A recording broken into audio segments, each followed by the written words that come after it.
अस्सलाम वालेकुम रहमतुल्लाहि वबरकातुह। ਅੱਜ 9 ਤਰੀਕ ਤੇ ਸਵੇਰ ਦੇ 6:45 ਹੋ ਗਏ ਨੇ ਤਕਰੀਬਨ, ਤੇ ਵਾਹਵਾ ਬਰਫ਼ਬਾਰੀ ਹੋ ਰਹੀ ਹੈ।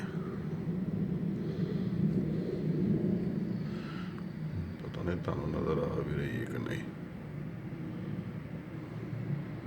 ਸਾਰੇ ਬਰਫ਼ ਨਾਲ ਢਕੇ ਪਏ ਨੇ ਥੋੜ੍ਹਾ ਬਹੁਤਾ ਸਮਾਨ।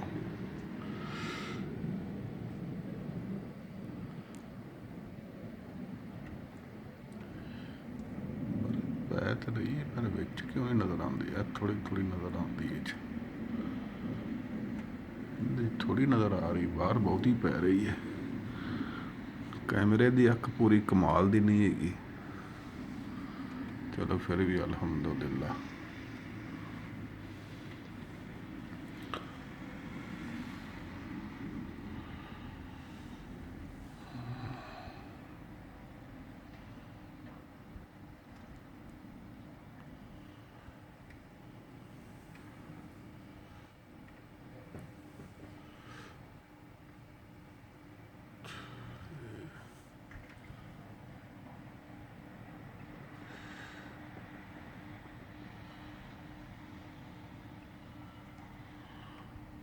ਤੇ ਬਾਹਰ ਹਨੇਰਾ ਹੈ।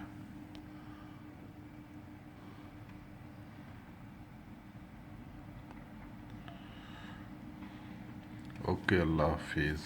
दुआओं की गुजारिश।